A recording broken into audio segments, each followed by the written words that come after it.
itu artinya gereja harus mempersiapkan orang-orangnya, baik itu majelisnya, baik itu warga jemaatnya, untuk dibina dan dibekali.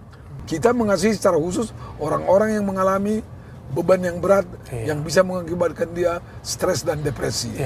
Karena masyarakat kita juga mungkin kalau dia stres, kalau ada keluarganya yang stres, mereka malu mengatakan itu kepada kita. Betul. Karena kita sibuk cari makan, atau karena kita diburu-buru oleh sesuatu terus.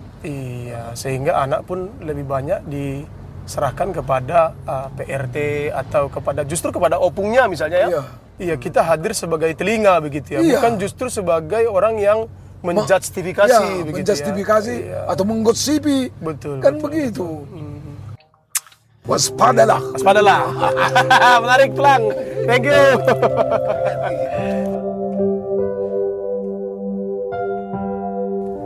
Menurut informasi yang kita dapatkan di tahun-tahun terakhir ini, bahwa percepatan dalam pergerakan kehidupan manusia ternyata bukan membuat manusia itu semakin berbahagia, semakin happy, tetapi justru percepatan itu ternyata meningkatkan stres, tekanan di tengah-tengah kehidupan manusia.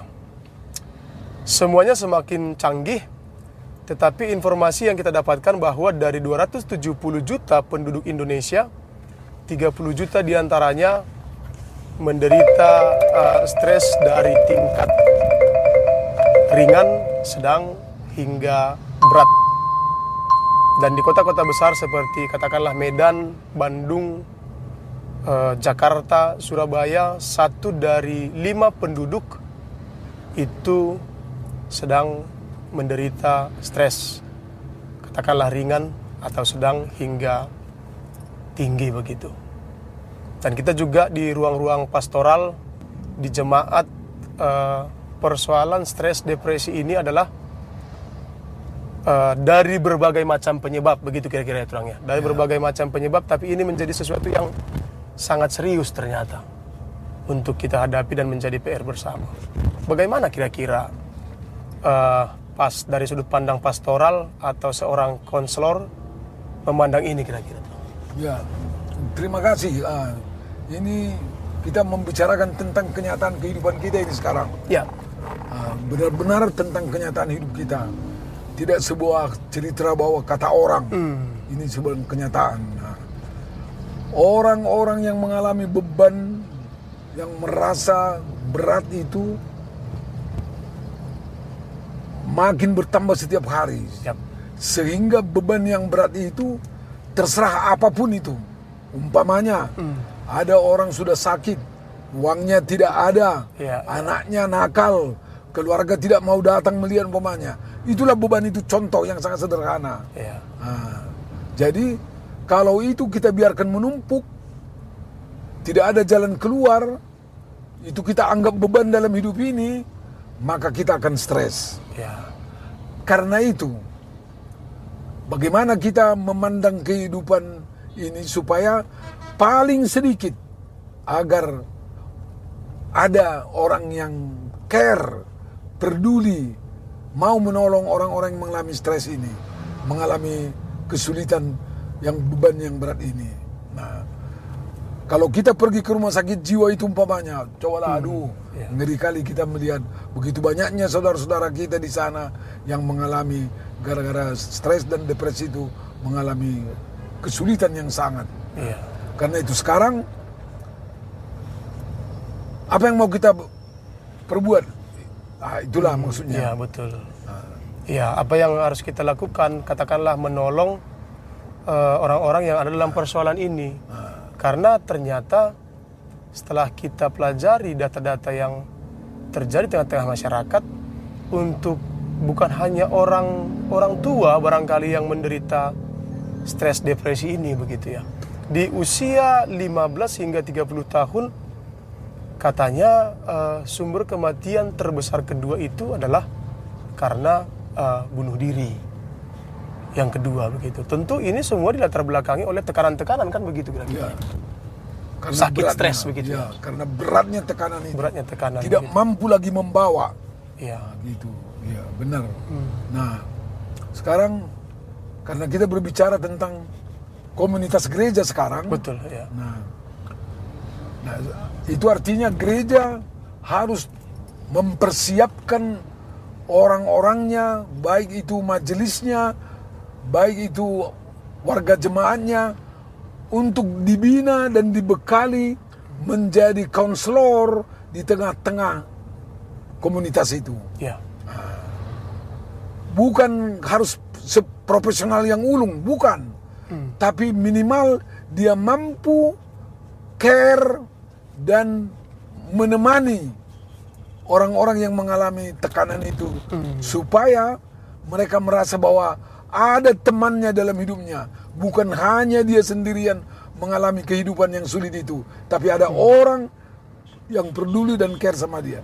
Ini saya kira perlu dipersiapkan gereja, supaya karena gereja juga punya prinsip untuk mengasihi manusia, mengasihi Tuhan Allah dan mengasihi manusia. Makanya sekarang kita mengasihi secara khusus orang-orang yang mengalami beban yang berat, yang bisa mengakibatkan dia stres dan depresi. Itu satu dulu, persiapan kita membekali itu. Betul. Nah, jadi ini boleh dipersiapkan. Yang kedua, kalau kita sudah mau bersiap diri untuk itu, kalau ada orang yang mau itu, marilah gereja membekali mereka dengan hal yang sangat sederhana sekalipun. Contoh, siapa kita di antara kita ini yang mau mendengarkan keluhan orang sampai setengah jam atau 1 jam? Iya, betul. Mendengarkan keluhan orang dengan sungguh-sungguh. Coba. Kadang-kadang kita 5 menit pun udah bosan. Betul, betul, betul. Atau 10 menit pun udah bosan. Jangan-jangan 1 menit udah bosan. Iya, Nah, jadi sekarang membekali itu kan sederhana. Kita latih orang mendengar dengan sungguh-sungguh. Iya. Bukan menjadi pendengar yang baik, beda. Betul. Pendengar yang sungguh-sungguh, gitu loh. Mendengar yang penuh dengan empati. Iya, dengan empati. Kan begitu. Nah, sehingga orang yang mengalami pergumulan itu, yang merasa bebannya sangat berat, yang bisa mengakibatkan dia nanti mengambil hal yang negatif dalam hidupnya, melakukan hal yang negatif dalam hidupnya, dia merasa, oh, masih ada kawanku, masih ada yang care kepada aku, masih ada yang peduli kepada aku. Dan dia merasa lega perlahan-lahan. Karena ada orang yang menemani dia dalam pergumulannya itu. Jangan kita biarkan orang itu bergumul sendiri. Kita pun secara pribadi, kalau kita sendiri bergumul kan nggak tahan kita. Iya, iya, iya. Nah, demikian juga saudara-saudara kita itu. Yang kedua, kan begitu. Di dalam kepekaan kita untuk melihat saudara-saudara kita di dalam komunitas kita yang bergumul dan menderita tentang itu, harus benar-benar kita punya kepekaan yang tinggi. Iya, iya. Karena masyarakat kita juga mungkin kalau dia stres, kalau ada keluarganya yang stres, mereka malu mengatakan itu kepada kita. Iya, betul. Karena mereka merasa malu ya.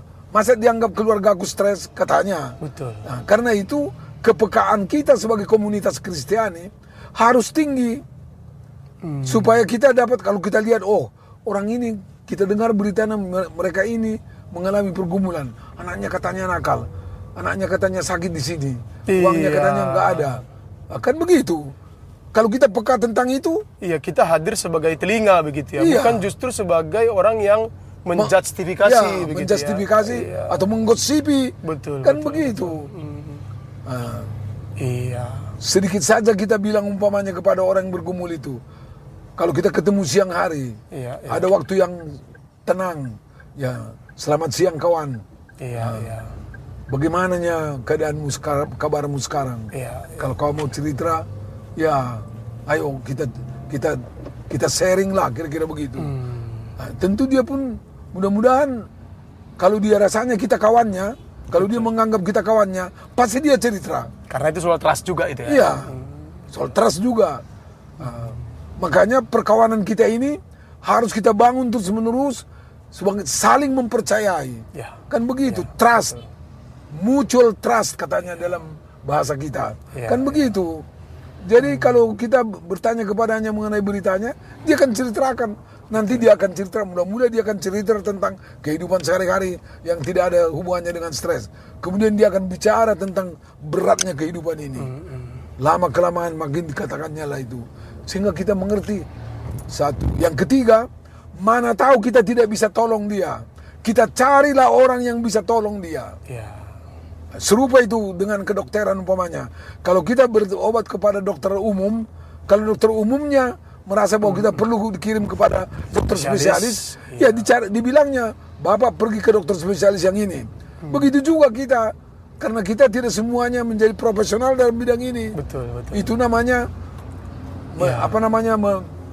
merefer kepada yang lebih profesional. Ya. Gitu ya.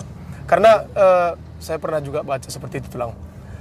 Untuk stadium 1, stadium 2, bolehlah curhat dengan sesama. Iya. Stadium 3, 4, ya kita cari orang yang lebih profesional. Iya, benar.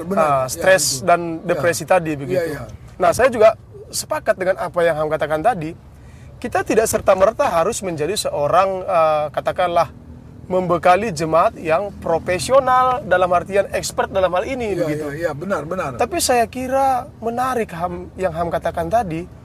Ketika orang tua hadir sebagai seorang kaunselor kepada anak, ketika seorang abang hadir sebagai kaunselor kepada adiknya, itu juga sudah sangat-sangat membantu menurut saya. Oh iyalah. Karena saya pernah baca juga itu. Ada setidaknya 3 yang menjadi penyebab stres, depresi, atau persoalan itu. Yang pertama itu adalah pola asuh. Yang kedua adalah lingkungan. Ya. Baru yang ketiga adalah pengalaman-pengalaman. Iya. Nah, ketika yang 3 hal ini, katakanlah pola asuh yang buruk, pengalaman yang buruk, lingkungan yang buruk ada pada seseorang, tentu penyembuhannya itu juga adalah, ya saya kira beranjak dari situ, katakanlah dari keluarga. Iya. Bagaimana keluarga hadir menjadi sandaran bagi sesama anggota keluarganya begitu ya, Tulang. Iyalah. Nah, itulah kalau kita ambil contohnya keluarga, lingkungan keluarga. Iya. Kita persempit ke situ, keluarga. Betul. Sebagai lingkungan keluarga lah. Nah, saya ambil contoh yang paling gampang lah. Nah, coba kita bayangkan anak-anak kita, khususnya yang di kota lah saya bilang. Betul. Nah, anak kita itu bangun pukul 5, bangun pagi. Iya. Kemudian dia mandi, setengah 7 pergi ke sekolah. Nah, pukul setengah 7 pulang jam 1 atau setengah 2. Iya, betul. Nah, itu jam pukul 7 sampai setengah 2 sudah 6 jam kan? Iya. Kan begitu. Kemudian kita suruh lagi dia les. Kursus lagi dia, privat les sampai pukul 4. Betul. Pukul 4 disuruh lagi oleh gurunya entah ngapain lagi dia di sekolah itu. Pulanglah dia pukul 6. Pukul 6 mandilah dia. Kemudian pukul 7 makan. Kita suruh lagi dia belajar mengerjakan PR-nya sampai pukul 9. Iya. Cobalah kita bayangkan itu sudah 17 jam. Betul. Siapa tahan bekerja 17 jam? Iya. Coba saya mau tanya orang tua, tahan bekerja 17 jam satu hari. Wah, anak kita 17 jam. Stres enggak? Iya. Tekanannya itu pasti sangat tinggi ya. Wah, tekanan itu luar biasa. Karena itu, kalau kita bicara tadi tentang pola asuh, bagaimana orang tua di rumah supaya bisa menjadi konselor kepada anak-anaknya. Jangan pula bapaknya dan mamanya kalau belum selesai PR-nya marah-marah, menuding-nuding, makin stres lah dia. Iya. Kita kan tidak mau anak kita makin stres. Betul. Kalau kita tanya, seandainya saya tanya bapak dan ibu sekarang, maukah kau anakmu stres? Pasti jawabnya tidak. Tidak. Ya. Pasti jawabnya tidak. Tapi pola kita sering membuat anak kita stres.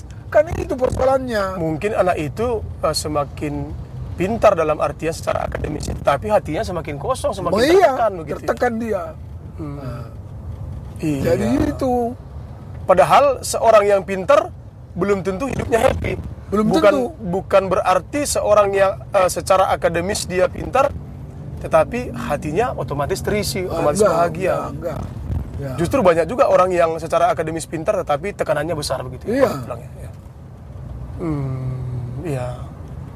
Coba lihat sekali lagi umpamanya seperti contoh itu yang tinggi IQ-nya dan tinggi akademisnya. Iya. Ada enggak anak-anak kita tidak tamat-tamat sekolah padahal dia pintar? Iya. Betul. Coba, pasti ada. Banyak, ya. Contohnya, mungkinkah orang masuk ke ITB kalau nggak pintar? Iya. Harus pintar kan? Secara sederhana kita katakan yang pintar lah masuk ke sana kan? Iyalah. Nah, itu pintar, logika IQ. Betul. Tapi cek dulu, adakah anak-anak kita yang tidak lulus-lulus? Masih abadi juga di sana. Bukan karena dia tidak pintar, Iya. mungkin karena dia stres. Betul. Hatinya kosong, tertekan rasanya. Iya. Nah, itulah. Jadi bukan karena dia tidak pintar maka dia tidak lulus, tapi karena ada pergumulannya, karena ada persoalannya, karena ada yang membuat dia stres, sehingga otaknya tidak nalar lagi buat sementara. Iya. Karena itulah perlu kita waspadai dari keluarga kita. Mana tahu ada faktor-faktor di tengah-tengah keluarga kita yang membuat anak-anak kita stres. Supaya kita pelan-lahan menguranginya, kalau boleh terus dikurangi. Supaya anak itu merasa lega dan ringan. Gitu loh. Iya, betul. Jadi jangan kira asal sudah tinggi IQ otomatis sukses kemana-mana. Jangan. Sebab hatinya perlu dicek. Jadi setiap manusia itu butuh pendampingan begitu. Oh, butuhlah Butuh pendampingan, didengarkan. ya. Butuh didampingi, butuh didengarkan. Betul. Nah, gitu. Nah, Iya. itulah pergumulan kita. Kadang-kadang kita orang tua ini nggak cukup waktu kita. Karena kita sibuk cari makan, ya. Atau karena kita diburu-buru oleh sesuatu terus. Iya, sehingga anak pun lebih banyak diserahkan kepada PRT atau justru kepada opungnya misalnya ya. Iya. Bukan orang tuanya yang lebih banyak bersama-sama dengan dia begitu ya. Iya. Marilah kita waspada. Jangan sempat anak-anak kita menjadi anak-anak yang stres. Iya. Kita yang akan susah orang tuanya ini juga. Dia juga susah, kita juga susah. Gereja kita juga susah karena gereja kita belum tentu bisa memfasilitasi untuk pengobatannya, kan begitu. Iya. Kan lebih baik enak-enak hidup dengan tenang-tenang daripada stres. Iya. Menjadi pribadi-pribadi, menjadi masyarakat dan menjadi gereja yang happy begitu ya. Oh iya. Iya, saya pikir ini menjadi PR besar juga untuk kita karena di zaman yang serba cepat, serba canggih ini justru berbanding terbalik dengan kebahagiaan begitu. Karena apa? Karena itu tadi kita semakin dipaksa untuk berlomba-lomba, tetapi justru pada saat yang bersamaan kita semakin tertekan Ya. dan stres semakin tinggi. Waspadalah. Waspadalah. Menarik tulang. Thank you.